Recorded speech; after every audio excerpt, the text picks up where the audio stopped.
Welcome back to the show. Today I have another great episode for you that I'm so excited about. So I recently did a workshop for the International Association of Women on how to wake up productive with a 90-day success plan. And so in this workshop, I share unproductive habits that are holding you back from achieving your goals, how to put together a plan for your next 12 months, and then some of the elements of the daily success system, our framework that you can actually start using right now in your life, in your business, to be more productive and a more profitable person. So I think you're going to love it. It's so fun and funny. And you can hear not only my talk, but some of the comments and questions that I take from the audience. I do mention this is probably towards the middle of the workshop. There is a point where I give out a handout to the audience members, but don't worry, you're not going to be left out. We have prepared the exact same handout for you so that you can download it.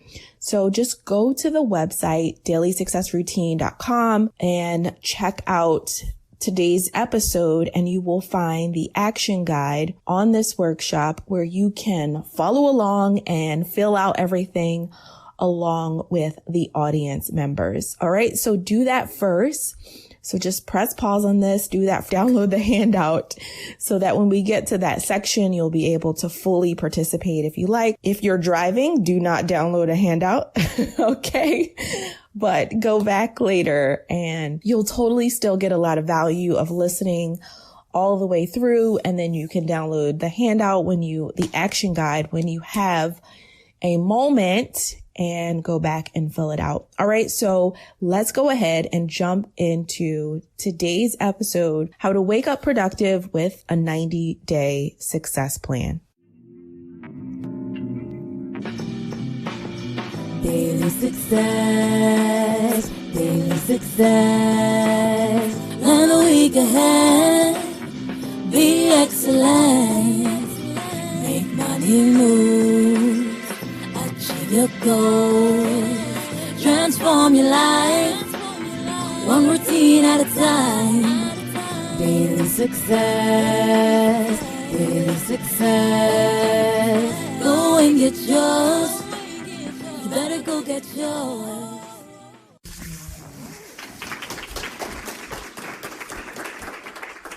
All right. Good afternoon, ladies. Good afternoon. I'm excited to be here with you today. And we're going to make this very practical. We have some good stuff to cover in the time that we have together. So I'm excited. Let me first just get a sense of who's in the room. So by show of hands, how many people are business owners, full-time business owners? Okay, 1, 2, 3, 4, 5, 6. Wow, that's a lot. Why are you guys shy about the fact that you're business owners? I see this little half, the waffling hands going on. Okay, how many people are working a 9 to 5 and then running a business on the side? Okay. That was like everybody else that wasn't running a business full time. Okay, so it seems like almost everybody has some sort of business or passion project or something going on. Is there anyone who doesn't? No. One. Okay. One. Okay, that's totally fine. Don't worry, we're going to try to convert you into... I have the passions, but I'm getting into actions. All right, so let's talk about what we're going to cover today. Okay, so today I'm going to show you how to manage your priorities and your top priorities on your schedule and streamline everything else. We're going to talk about some unproductive habits that might be creating a ceiling in your life, your career, your business. We're going to talk about how to utilize routines as a mechanism for allowing you to be more consistent. You know how you have those weeks where you're killing it and then the following week you're like, I don't know who I am this week. I'm a different person and I just can't seem to follow through on the stuff I know I have to get done. We're going to talk about how to get more done in the next 3 months than you have all year. And then we're going to talk about how to create a plan that will allow you to wake up knowing exactly what to work on, so that you're not starting the day without a plan. Sound good? Yes. Okay, awesome. So I want to hear from you.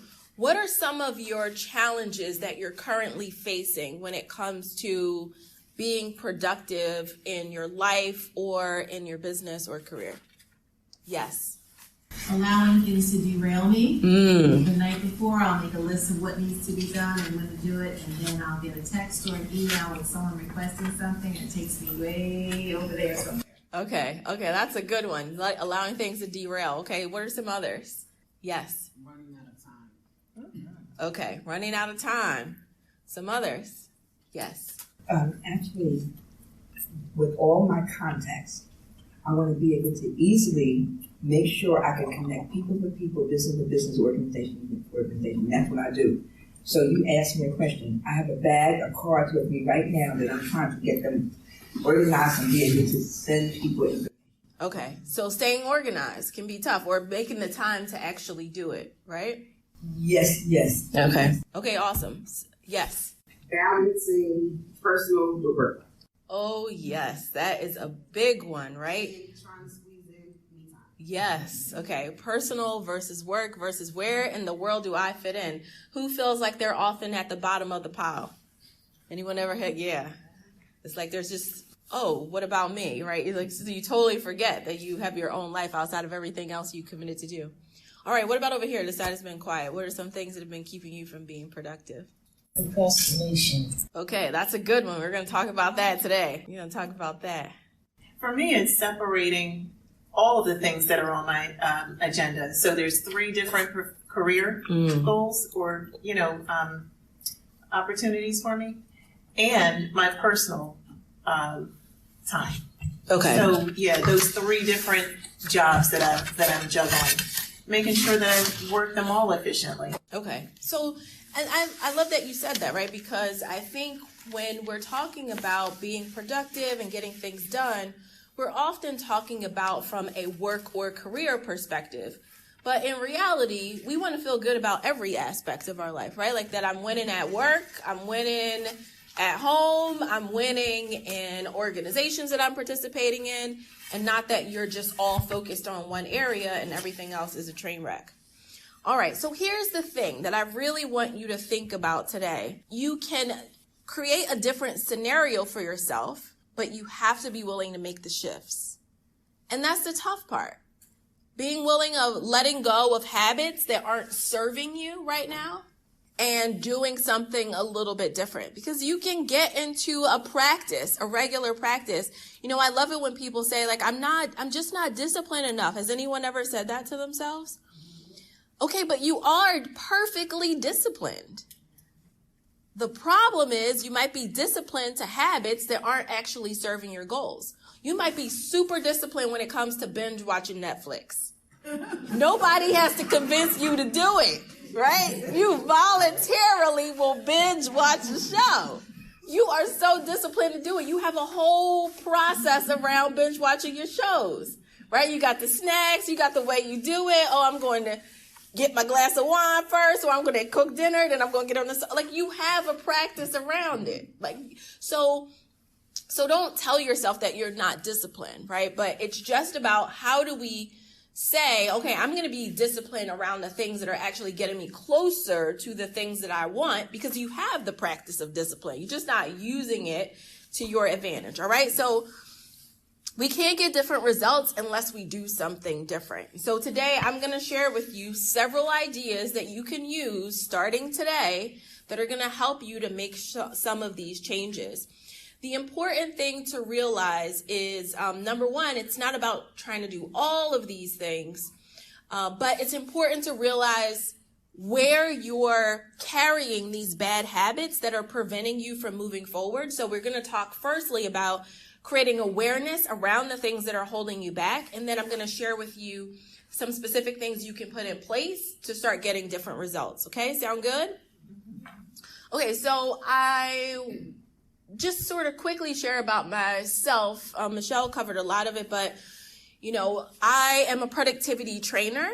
My company, Daily Success Routine, is a training company, and I really work with a lot of overworked professionals, teaching them this methodology to help them to be more productive in their life and in their business, and also to be more profitable. Because guess what? When you're working on the right things, it allows you to be more profitable. And when I think about profitability, I don't think about it in terms of business owners. I think about it also as women. Most of us, probably everyone here, right, by nature of you being a part of this organization, is a high achiever, right? You have desires that you want for your life, for your family, for your career.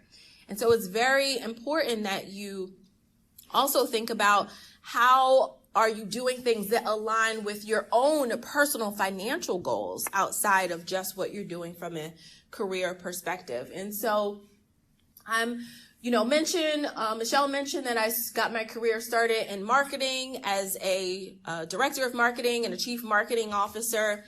I've been an entrepreneur for about 18 years. So I didn't start yesterday. And I am the breadwinner for my household, meaning I don't have a sugar daddy supporting me to make this happen. Like, I really, do the work and have grown my business to be able to provide for my lifestyle and pay myself a salary.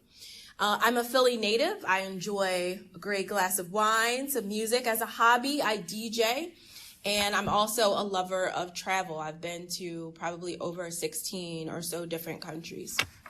I also get to do really cool stuff, like speak at a lot of national conferences and events. I was really excited in 2017 to kind of share being a speaker at this conference along with Michelle Obama and Brene Brown, which was really cool. And I also spent a lot of time traveling the country and also internationally, speaking to lots of women, teaching them the daily success methodology. But I will tell this to you, since I'm amongst my sister friends here, life hasn't always been easy. I've definitely had some challenging times. And specifically, I remember being in a place of debating on whether or not I was going to continue in my business or if I was going to, sort of go back to the corporate route. Was I going to, make a shift? And I think it's challenging sometimes, and I'm sure many of you can relate to this, when you're a career entrepreneur or you're on an entrepreneurial track and you're seeing your friends who might be doing different things. Maybe they are traveling more, or they feel like they have more freedom, or they're doing things that you might not be doing. They're getting the latest, 2019 vehicle, right? And you're getting the 2017 vehicle because you don't want to have crazy expenses, because that entrepreneurship is a fluctuating game. So in my case, I was at a period where I said, you know what, I think I am going to make things easier on myself, play it safe, go back to corporate. And so I got this role, which I thought was like my dream job, in New York City, where I was the head of marketing for a national organization. And immediately after joining the company, I was killing it. I was making a lot of relationships with other team members in the company. I was traveling all over for the organization and doing really well. I was getting accolades from the CEO and other people. The problem was that my manager wasn't exactly happy about my quick rise inside of the company. And so she started doing different things that would sort of try to stifle my growth or keep me from being more visible within the company. Long story short, I'm out of the country on vacation and get an email when I return that tells me that I was let go.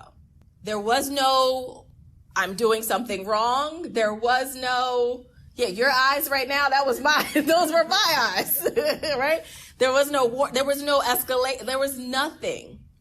But, so she sort of made up a story like she didn't approve my vacation.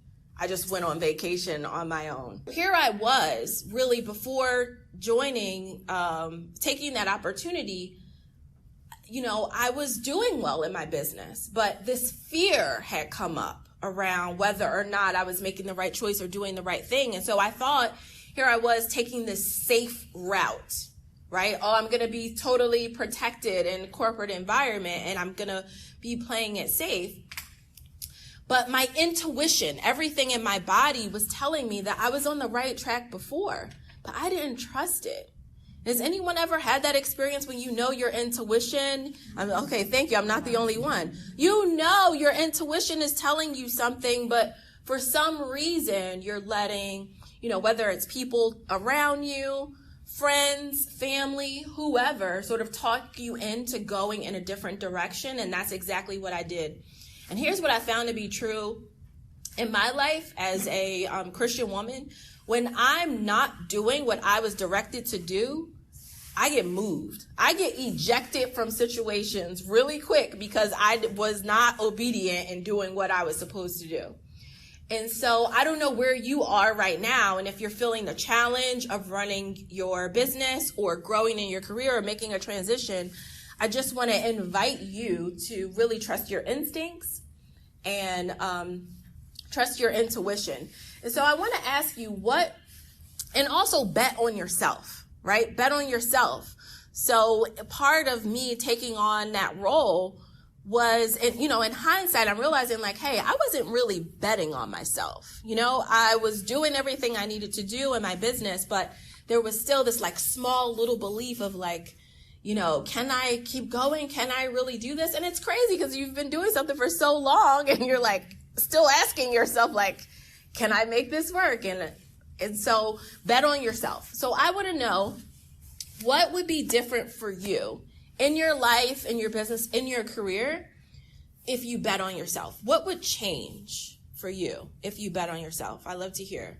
I have to say, and this is probably how a lot of us feel, that we're so passionate about seeing our dreams come true that we know that we're powerful beyond measure, right? So let's think about that, poem that Marian Anderson made.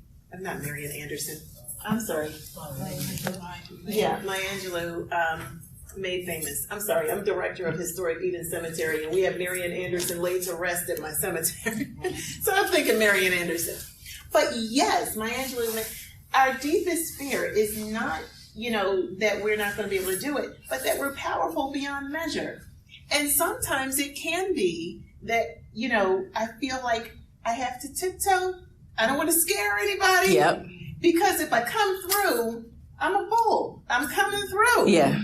So I think sometimes we have to just shirk that off and not, placate that. Just go ahead and be fearless. So what's something that you need to bet on yourself around right now? Okay. You mean that question is still up?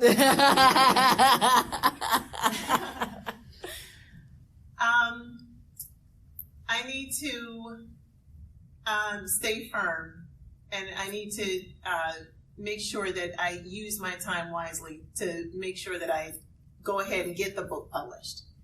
Go ahead and separate my time accordingly so that I can, make happen everything that I want to have make happen.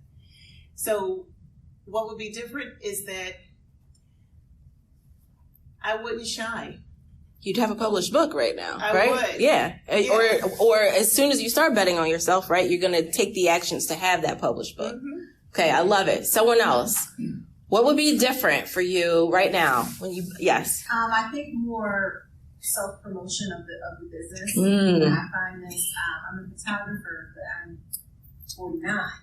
I do work with a lot of millennials, and I do notice they don't have a problem with self-promotion and confidence. It's a lot in my age bracket. I guess we were kind of taught to be, I guess we're confusing what humble and confident is. Yes. So we think that stuff that you need to do is being arrogant, is being, too much. And you have to I have to kind of let some of that go, because in order to compete, you do have to advocate for yourself. Yes. I love that you said that. That gave me a chill. I definitely think that there is a huge generation of women. So let's just say even maybe, anyone who's probably in their later 30s and above has had the experience of being taught that you're meant to be more demure, right? If people ask you questions, then that's when you can answer them. You don't like speak out in certain situations. You're meant to be seen as humble. Otherwise, you're considered a B, right? For women. If you're too aggressive, you're too self-promoting, you're too ambitious, right? Then you get this negative connotation where we see now, you know, there's a lot of women that are sort of below that, you know, 36 age group that are constantly talking about themselves, very, you know, confident and self-promotion. And sometimes it almost feels like an overshare. Like, I don't need to know all of that, you know? And so it gets to feel really, really tough about, you know, how do I change, right? How do you change what you've been taught forever and do something different? And also just feel comfortable and confident in doing it. And then it's still figuring out, like, well, what the heck can you say?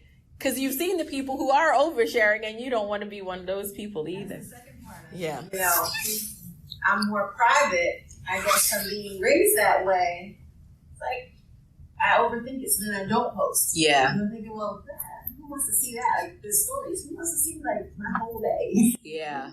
Yeah. Oh, that's such a good one. Okay, so we'll try to talk a little bit about that too. And I think the thing is that we have to remind ourselves, if this is something that you're struggling with, is we also don't want to be the best kept secret, right? Because right now, some women in this room are the best at what they do in their career, in their businesses, period. And no one knows about you, right? People aren't aware yet of how much you can help them and transform their lives. And we don't want to be in that position either, right? So there are some things that we have to overcome. Maybe just one more. Anyone else? Well, I won't say what I would do different if I bet on myself, because I actually just did. You just bet on yourself? And I saw the difference, and I because it's the thing, like Kristen was saying, like, I worked in corporate for a while. And so when I went out there and put myself out there, it was like, oh, you know, I was told stay in your lane a lot in my career. And I was doing my job.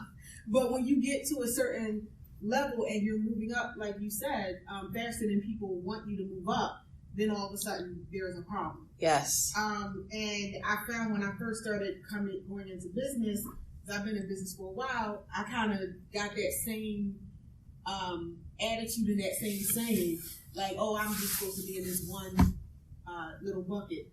And I stepped out on something. I bet on myself, put myself out there, and the things that started coming in to the point that it was so overwhelming, because it all happened last week. I texted Michelle. I was like, things are coming in left and right. I don't know what to do. Oh my gosh. And then you ask for this stuff, but then when it comes, it's like, oh, okay, wait a minute. You want me to speak when? Okay. Try to get this together. So I think, you know, just betting on yourself and putting yourself out there and having that confidence where you don't have to be in the corner. It makes a big difference in how your business starts, you know, flowing. Yes, absolutely. I 100% agree. Putting yourself out there, taking the actions allows you to become more confident. Absolutely. So let me share with you sort of what I did after that crazy experience. I said to myself, all right, I really need to make a dramatic shift in my life so that I can achieve my goals at the level that I want. And so there's several actions that I took. One is I cut out a bunch of volunteer boards. And I think that this is a challenge with women in general. So I'm not saying don't volunteer, don't participate in different amazing organizations. I'm saying stop being the person that every time somebody needs to form a committee, you are the first person that is on the list. I have a client who is literally on 10 different committees at church. She's nonstop on phone calls all day. I see some guilty people in She's literally nonstop on conference calls all day on Tuesdays and Thursdays from 12 noon on for these back-to-back committees. Now, you might be the go-to person when somebody needs something done. They know even if you dead dog tired, you done had a full day, you got a lot of stuff going, they know to come to you because you're going to figure out how to get it done anyway, right? So, 11:30 at night. yeah. So we just have to be careful as women that we're assessing our value around how much we're doing for others. Right? Something in us makes us feel like we're being more valuable. We're being better people. We're being better partners. We're being better moms. We're being better daughters. We're being better sisters if we're doing a bunch of stuff for other people. And that's absolutely not true.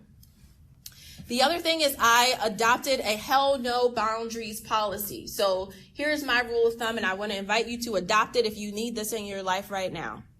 When people ask me to do things, if I don't immediately feel excited and interested, so if it's not like a hell yes, like hell yeah, I'll do that, that sounds like a lot of fun, then it's a hell no.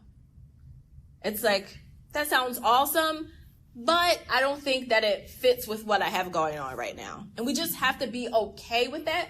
You don't need to create an excuse around it. You don't have to explain it. You don't have to over communicate it. You're just like, thanks for thinking of me, but I'm not able to do that at this time. The other thing is I started focusing on shorter term projects. I think a lot of us focus on what we want to accomplish for the year. There's a challenge with that. The year goes by really, really fast. So we start off feeling like we have all of this time to get everything done, but then before you know it, it's May. And you're like, oh crap, wait a minute. I'm halfway through now, right? Then before you know it, it's September. Now it's fall. And you still didn't get half of the stuff done that you set out to do in January. Okay, so we're going to talk about how to do that too. I restructured my business so that I built a team. So I now have, there's a total of 5 of us. So now I have a team of 4 other people that are supporting the day-to-day operations of the business. And I help, and I set up systems that would allow the business to work without me. And then I use the daily success system, the things we're going to expand on here, to help me to follow through on all of this. So at the end of that experience, it took making these shifts in my life. In 6 months, I was able to replace my 6-figure salary in my business.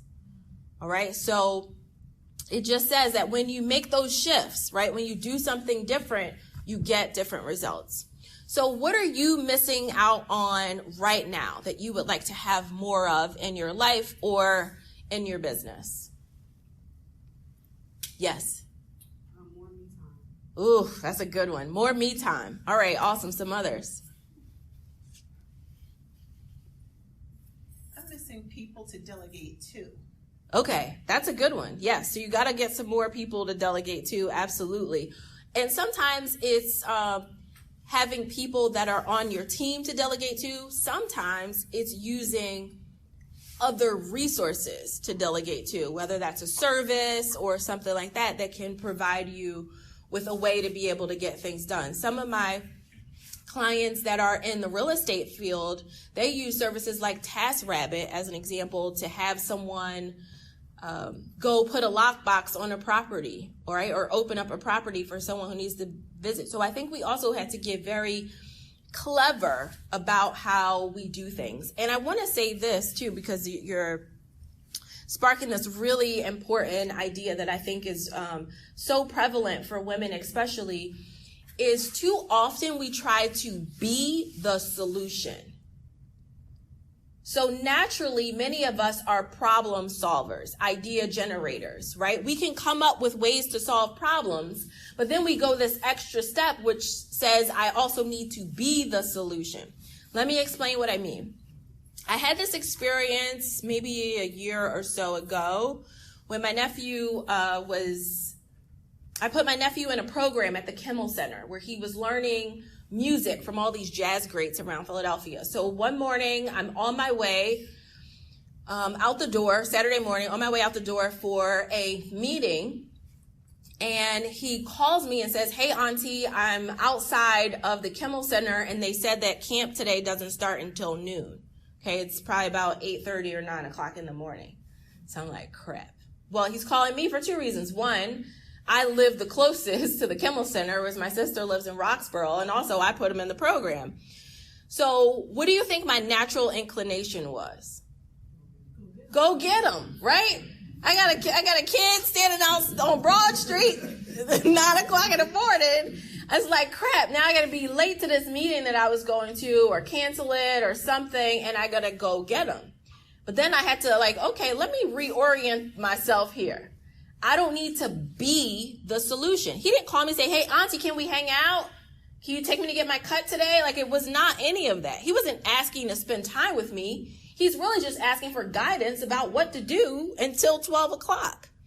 So what I actually did is I called an Uber, put him in an Uber, had the Uber bring him to my house, left the door open, left food in the fridge for him, went on to my meeting. When he was ready to get back down to the Kimmel Center, called another Uber, got him back down there, problem solved. Right? And so this is the difference between being the person who develops the solutions and being the person who is the solution. Does that make sense, ladies? Oh, yes. Yes. So you want to be careful about jumping in. Oh, I could do it better. I could do it faster. I might as well just handle this, right? As opposed to being the person who comes with the idea for how to solve the problem, sharing that idea, or getting some resources in place to be able to get it done. All right, so let's talk about some reasons why you might not be as productive or financially fulfilled yet. So here's what's missing. Number one is profitable behavior. Profitable behavior is making sure that what you're doing, your daily activities, are actually aligned with your financial goals. Next is you might be playing small right now. And so you know that there's things that you want to do, but you're not actually doing it. You're afraid of taking the action because of fear of what somebody else might say, what they'll think of you. Oh, she's getting too big for her britches. Who does she think she is to be doing this or that? We're often concerned about how the people we love, or sometimes even people we don't even know or care about, will see us. And so we play small. And that's not actually the best version of you, and sort of downplays your actual skills and abilities. And then here's one of the biggest ones. You might be a productive procrastinator when it comes to pursuing your bigger dreams. And I don't mean, just the idea of starting a business or making a career transition or doing something in your life that you want to do. I mean those bigger dreams. So, for example, Michelle mentioned she wants to write a book, but it might be that she really wants to be a New York Times bestseller, right? But if she said that, somebody might be like, how she think she gonna be a New York Times bestseller, right? Who does she think she is, right? So instead of saying I want to be a New York Times bestseller, she's saying I want to write a book. Now, I'm not saying this is true for you at all, but I'm just saying this is an example of what it might mean sometimes to play smaller. So let's talk about this idea of productive procrastination. Let me unpack that for you really quick, because that's a big one. So, productive procrastination is when really smart people start doing things that are not actually effective for what they're trying to accomplish. So you're way too smart to do nothing. You're not a lazy person. So you're not going to just do nothing. That's just a full-on procrastinator, right? I'm just not doing anything at all. A productive procrastinator will do something that feels like they're being productive, but it's actually not. For example, I can't tell you how many clients who I've had the conversation with where they said, oh, I'm going to write down my goals, but I just need to go to Target and get a bulletin board first. Or I'm going to start working out again, but I just need to get some new workout clothes and some gym sneakers first. Right? So you do these things that are actually procrastinating, right? But it makes you feel productive in the process, it's actually totally rational that I would have to go get new gym sneakers before I could start working out, right? Who's been in that situation? Be honest. Yes, okay? Other signs that you might be productively procrastinating. You don't feel confident in some area of your ability, and so you retreat to a safe place of learning and research. Oh, I need to learn more. Oh, I'm going to research that before I start making moves around that. And we will hide in that place of research forever before doing anything. Or you delay decisions. You often find yourself like, oh, I need to think about it. But from your perspective, you're actually being super diligent by saying that you need to think about it because it makes you feel like you're doing your research before you actually decide to do the thing that you need to do. It's productive procrastination. Or one of the other big ones is that you're caught in a not enough story. I don't have enough time. I don't have enough money. I don't have enough of the supplies that I need. I don't have enough education, so I need to go back to school and get a 2-year degree in something that I never actually planned to do so that I can feel more qualified to go after the opportunity that I want. Anybody? Or I'm the only one that's ever done this? Okay. Right? So I want you to be aware of this disease of productive procrastination, right? That can actually be slowing you down, and you may not recognize it because it makes perfect sense to you. Because you think like, oh, absolutely, I should be researching. I shouldn't be moving right away. I should be delaying my decisions so that I could do more learning and research. And who would say don't get another degree? Who's going to say education is bad? No one's going to say that, right? So it all looks good on the outside, but it's really just a way of delaying further the results that you actually want. All right, so there's 3 other habits that I want to share with you that you might be struggling with. Michelle, could I just get a quick time check? Sure. It is 3:19. Okay. So here's 3 others. First, you sabotage when it comes to self-commitment. You can't count on you. Wow. When you say you're going to do something for yourself, 9 times out of 10, it goes out the window. But if you tell somebody else that you're going to do something, you get it done.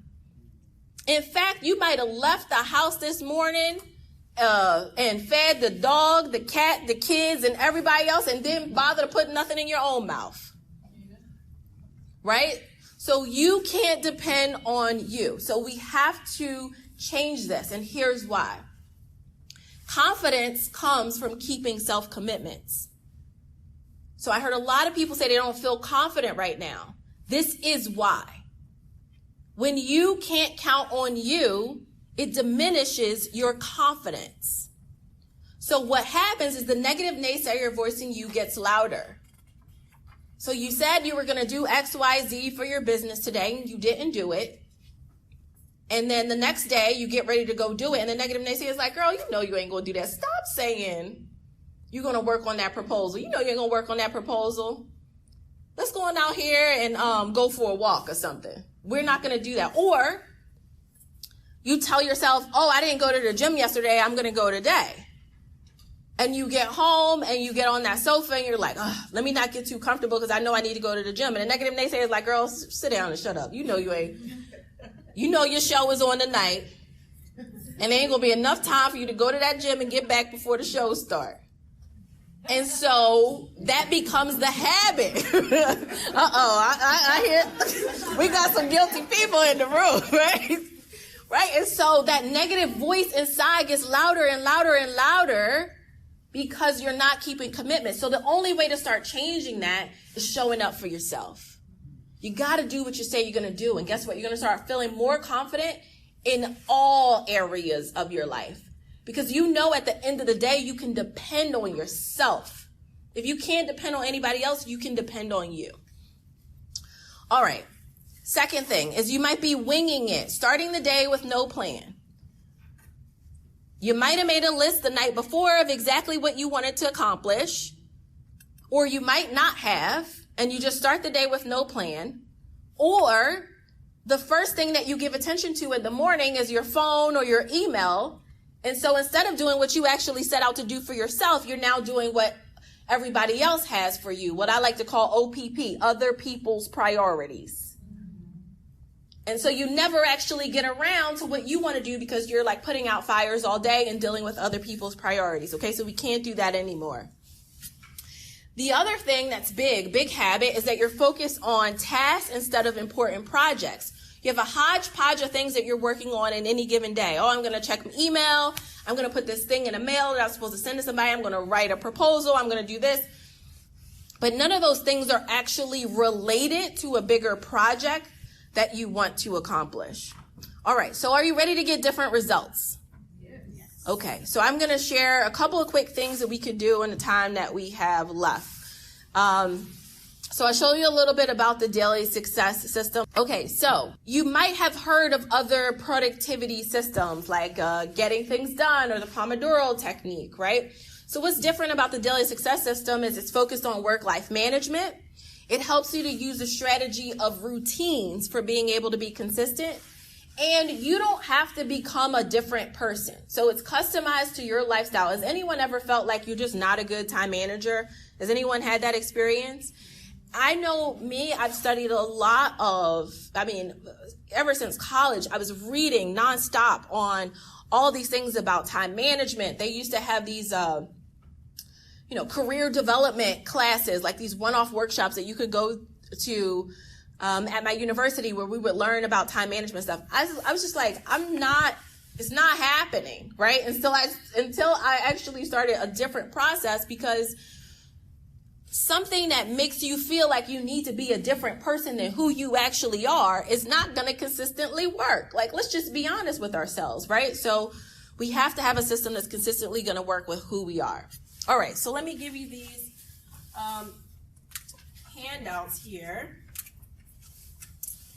Thank you. So what's coming around? This shows you the daily success system, and this is absolutely perfect for business owners, career professionals. It doesn't matter. These are things that if you set them up, it will allow both your business and your life to run like a well-oiled machine. So we're not going to dive into this whole circle today. I'm going to share two things that we're going to focus on from the system, but let me just give you an overview of everything, and then we'll dive into just two things. That sound good? Okay, so there's 3 parts to the system. First is having a 90-day success plan. This is all about your financial management. Second is having daily routines. This is about self-management. And then last is having business systems or operation systems. This is about being able to run the back of the house, right? So whether that's back of the house in your life where you're actually running the household, or back of the house in terms of your business, okay? That's your operation systems, okay? So you really need 3 things in place. You need a way to have your finances well planned out. You need a way to have a self-management practice so that you can follow through where you need to follow through. And then you want to have your back end in order. Okay, so those are the 3 things you need. Or from a business perspective, I call that client management or business operations. All right, so on the left-hand side, my left, your 90-day success plan, there's 3 parts that you want to have in place. First, you want to have a plan for profit. Second, you want to monitor your success metrics. You know how in school we used to get grades for our work? Well, in our financial life or in our business, we need, key performance indicators, numbers that are telling us how we're doing. You want to make your money roadmap. This is basically what is your plan to bring in the cash that you want to earn. Okay? Now looking at the daily routines, the self-management aspect, there's 3 things you want to have in place. One is you want to have a set of routines that you're using to be able to get things done. Second, you want to have your schedule operate like a color-coded action plan. The way that we've been using our calendars has been focused on OPP, other people's priorities. We brain dump all of our meetings and appointments. doctors, play dates, things we got to do for other people, schedule a bunch of meetings, and then we wonder why there's no white space left for ourselves.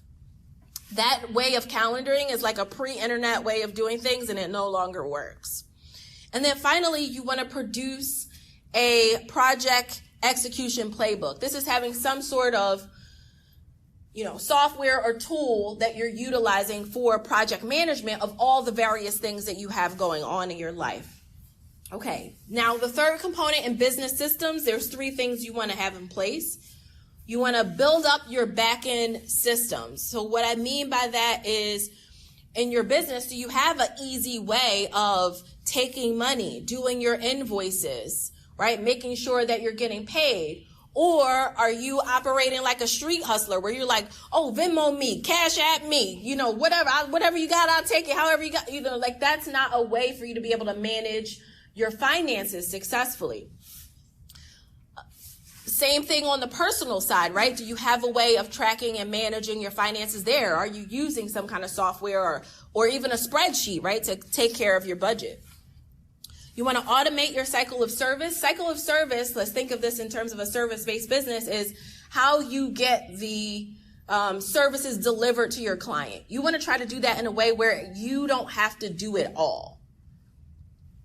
And then you want to cast your top-notch team, because guess what? We can't do it all on our own. It really frustrates me when I hear people saying, oh, this person's a self-made business owner. This is a self-made entrepreneur. No one's self-made. We're all standing on the backs of other people. And even if you're using YouTube to make steps forward in your life or your business, somebody helped you out by creating that video that you could watch, right? And so being able to have a top-notch team in place of people that can support the big goals and dreams and projects that you have going on is critical.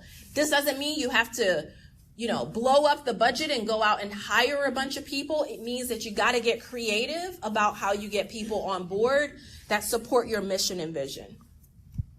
Okay, so I'm going to break out 2 of these that we're going to talk about. So first, let me speak on the financial management side. So one thing that you can do on the financial management side is making sure that some of your daily actions are aligned to money-making activities.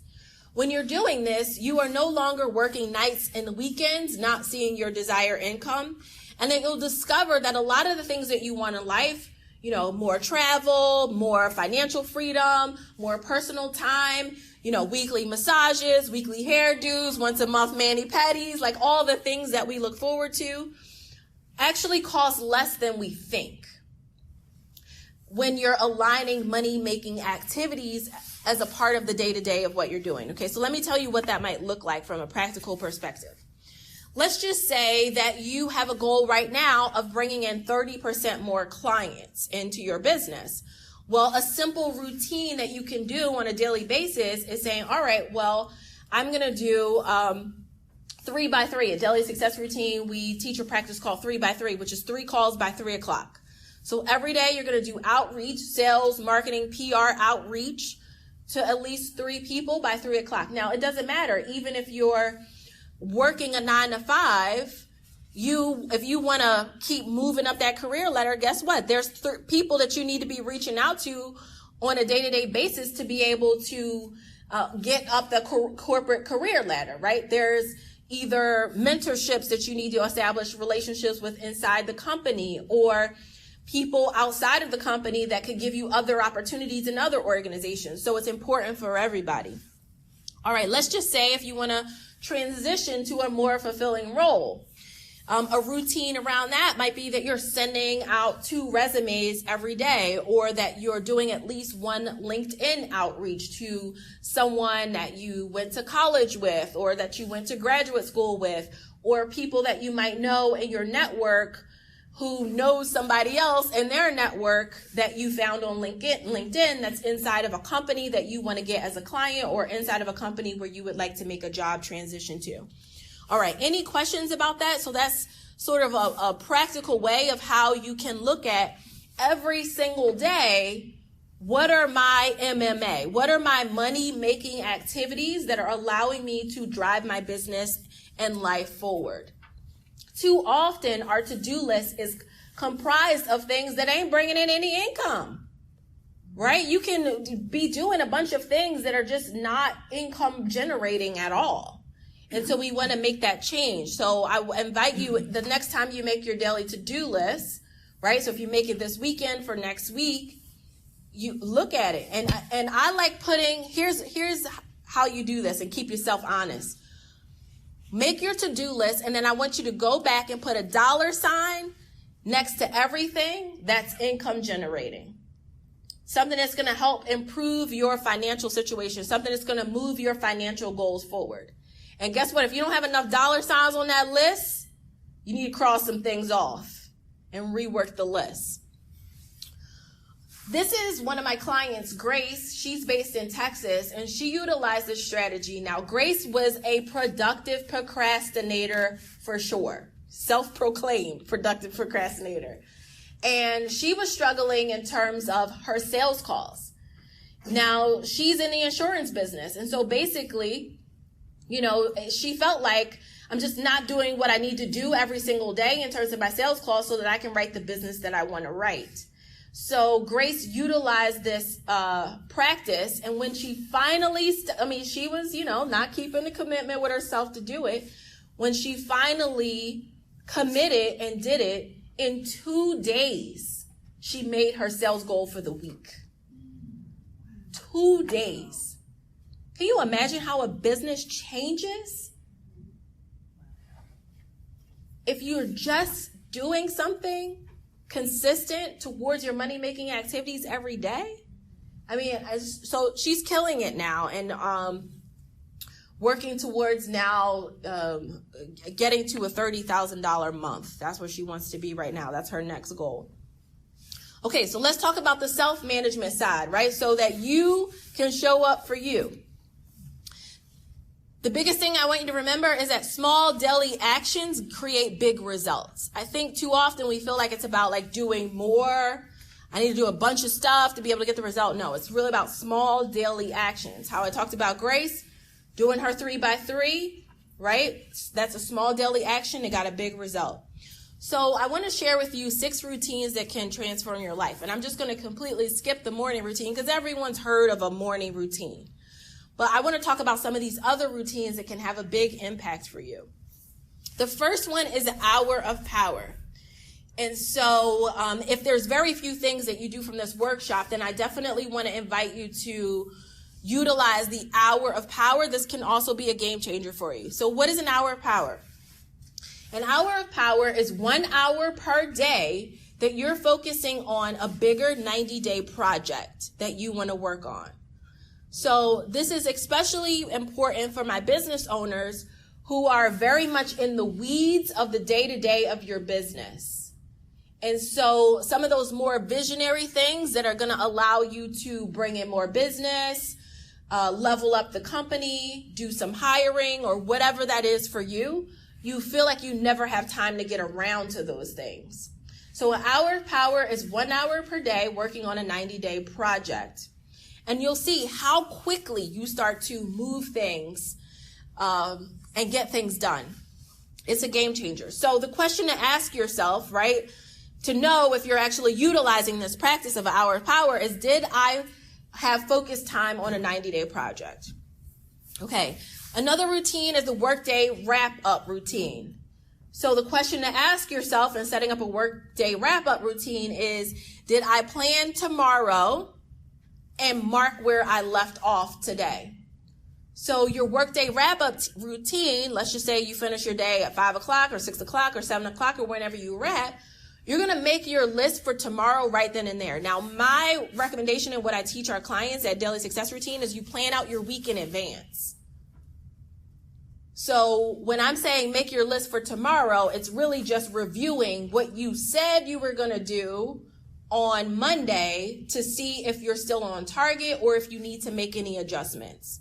So based on where you left off on Friday, you might say, all right, well, come Monday, I'm actually not going to get to the proposal. I'm going to move that to Tuesday. I'm going to finish up this thing on Monday.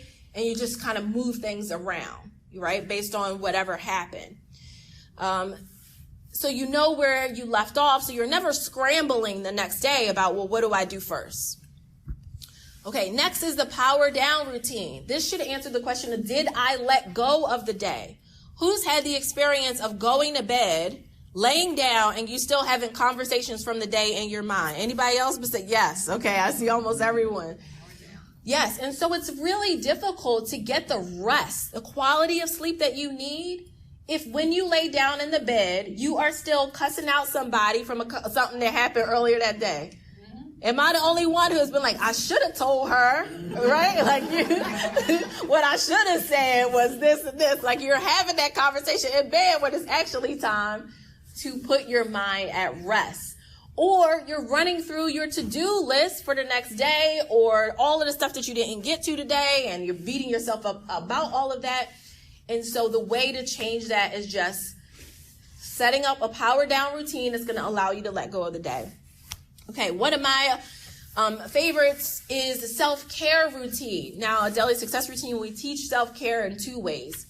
One way is by having a daily self-care practice. We call this soul goals. Soul goal is spending 15 minutes on yourself every single day. Because a big lie that we tell ourselves is we don't have enough time for our self-care, that we actually need a lot of time to do it.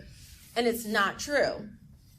You can spend 15 minutes just having a bubble bath with a glass of wine, or reading the book that's been collecting dust on your nightstand. Or now you don't even have to open a book. Get on Audible and listen to a book for 15 minutes, right? So what's something that you can do for yourself every single day? Maybe it's polishing your nails, right? Or maybe it's watching that YouTube tutorial on fall makeup and like figuring out some new things you're going to do.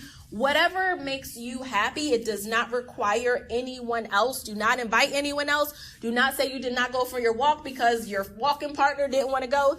It's 15 minutes for you. Okay, so the second way we teach self-care is being able to have a bigger plan around self-care. So this might be having some self-care routines in place, like once a month you have a membership at Hand and Stone, and so you go for a massage once a month. Right? Or once a month, you go for your mani-pedi. This is something that is calendared out. It's a date with yourself that you just keep to. Okay, and then finally is the weekly reset routine. This is about life management. And I think it's really tough, especially as women that are involved in organizations, running businesses, on committees, running projects.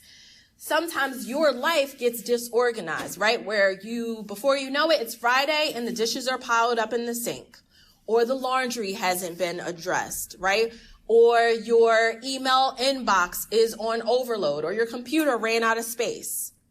And so there's certain life management things that we want to be doing on a regular basis, and we call this a weekly reset routine. So I actually have a checklist for what you could do in a weekly reset routine. So anyone who's interested, I can send that to everybody afterwards.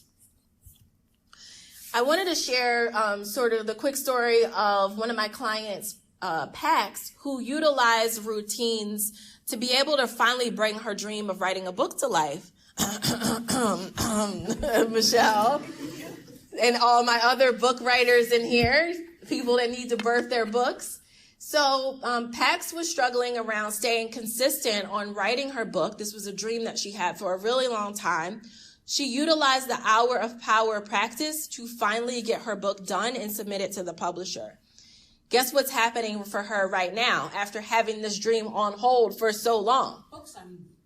Yes. All right. She's traveling the country on radio stations, on television, telling her story, promoting her business, right? And being able to put her work out in the world in a way that she can feel good about and comfortable about. And there's people that needed this work, that needed it in the world that she was not able to serve because she was being selfish and not getting over herself and doing what needed to be done in order to get the book out. And so when we make that shift and like really go for our goals, like this is exactly what can happen. And so proud of her and excited for what she has accomplished. I talked to her recently. She was like, Jamila, do you know I gave you acknowledgments in the front of the book? And I was like, no, that's so crazy. But it just makes me feel proud that, again, me doing the work that I love and living out my life mission has helped someone else to live out theirs. All right. So when you utilize these routines, you'll wake up knowing exactly what to do. You'll end the workday feeling more accomplished instead of feeling like you didn't get enough done. And ladies, when we have those days where we feel like we didn't get enough done, what happens? You might stop to make dinner or have dinner or not. And then if you do stop to make dinner, what happens after dinner? You get on the sofa, open the laptop back up in front of the television and try to get more stuff done. You never feel good about ending the workday because you constantly feel like you did not accomplish enough. And then you start using Saturday as a makeup day. Oh, I'm going to get caught up on Saturday. Saturday's not a makeup day. It's a weekend. And so we have to make these shifts so that we can get different results. All right. So I think what people find out and discover, and I've seen this true with our clients, is that you can actually get a lot more done in a shorter period of time by utilizing this practice of routines. Okay. So really quickly, I want you to flip to your handout and the second page where you have the 90-day plan on that. And let me just show you quickly how you can utilize this tool, and then we'll wrap up here. So what you're looking at is what we call the 90-day year. The 90-day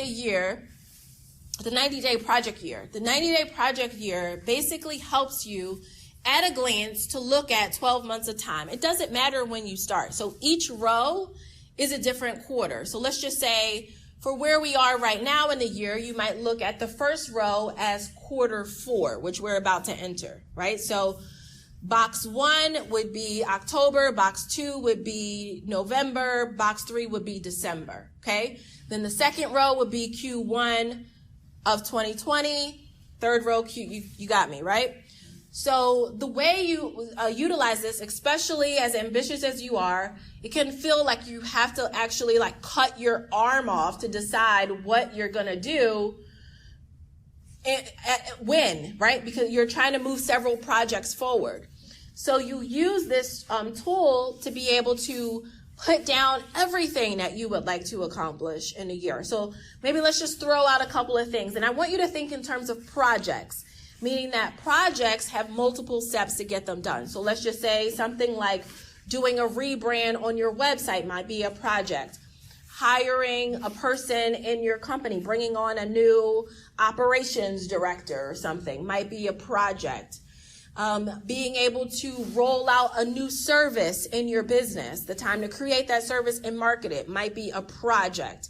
Versus a task is like check the email. It doesn't take a longer period of time to get that done. So when you think about your projects, I also want to invite you to stop trying to compartmentalize your life. You're one person.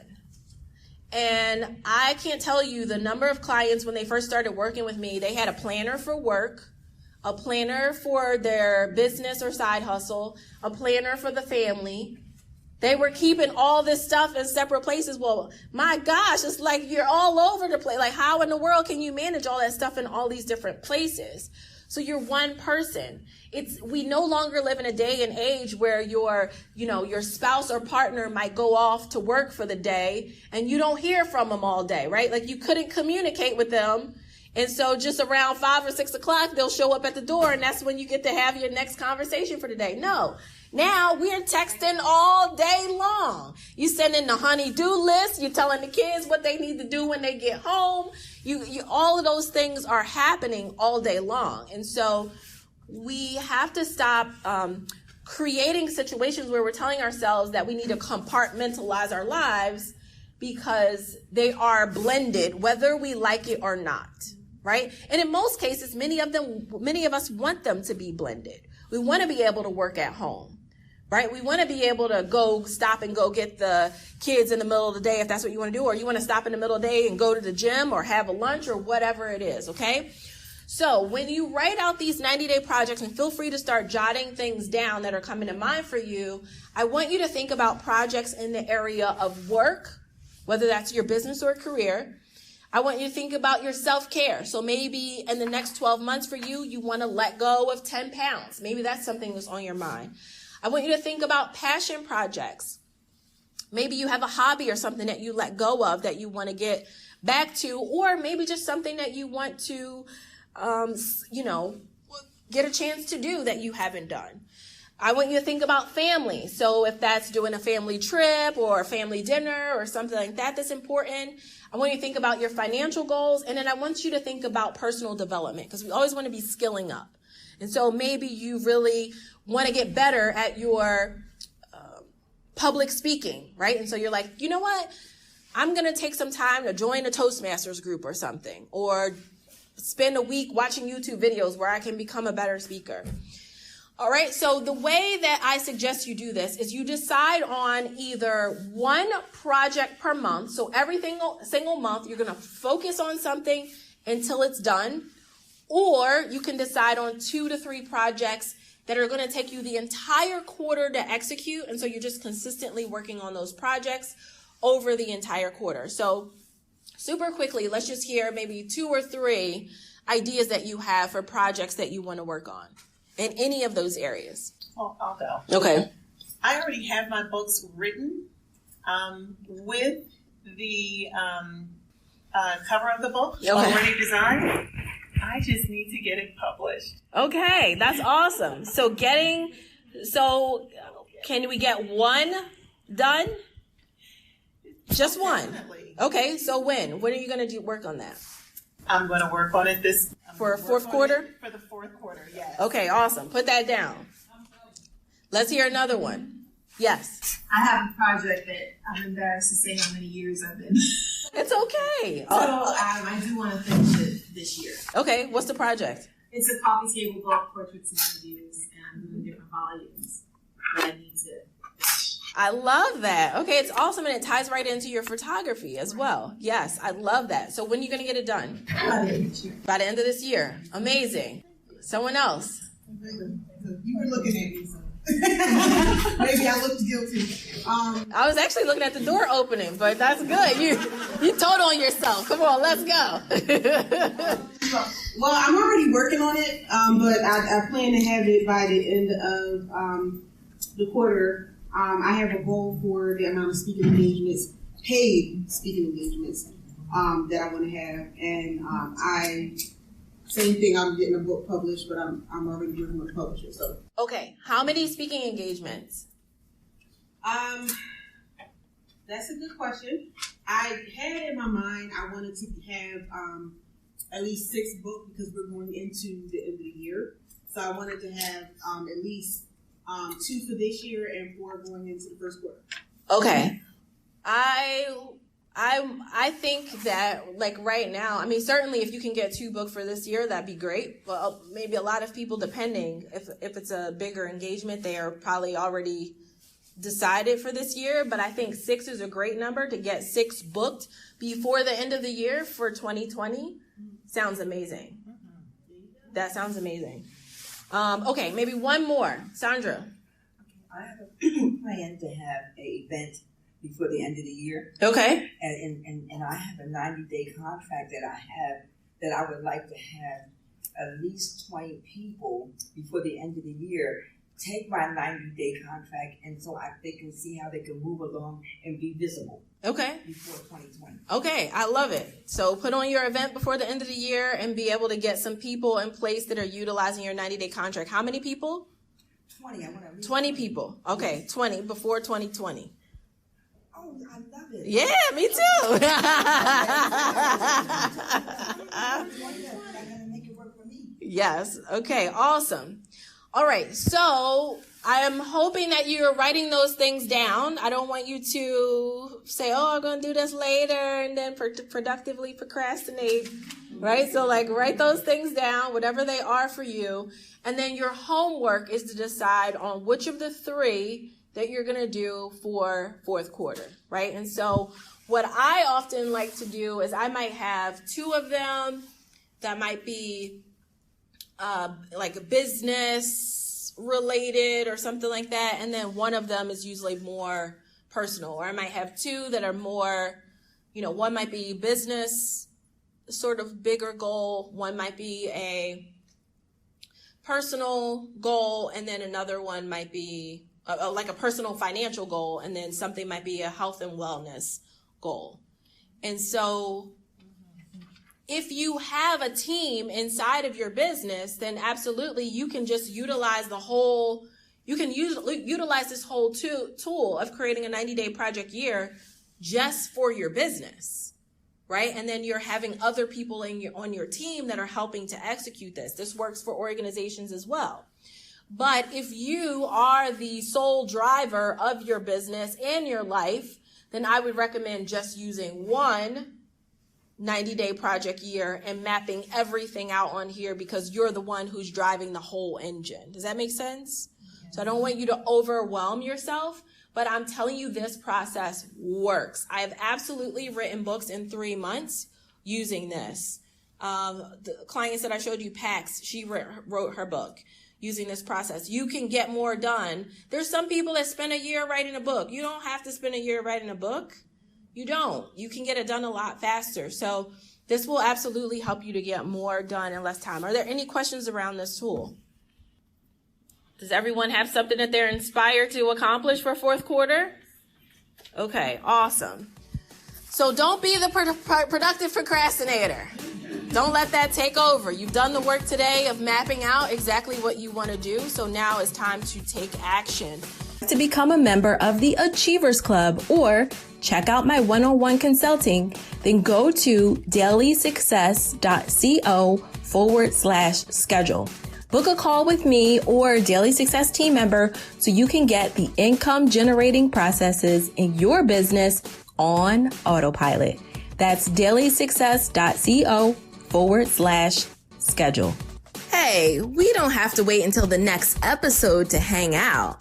So the next time you're on Instagram, YouTube, or Facebook, type Jamila Payne or Daily Success Routine into the search bar, and you'll find more great tips, inspiration, and ideas to help you get organized, productive, and live your dream life.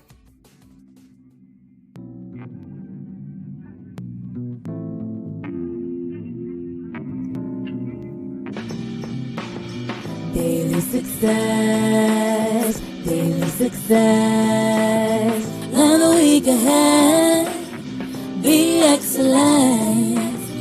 Make money moves, achieve your goals. Transform your life, one routine at a time. Daily success, daily success. Go and get yours. You better go get yours. Daily success, daily success, daily success. You better go get yours. Daily success, daily success, daily success, daily success.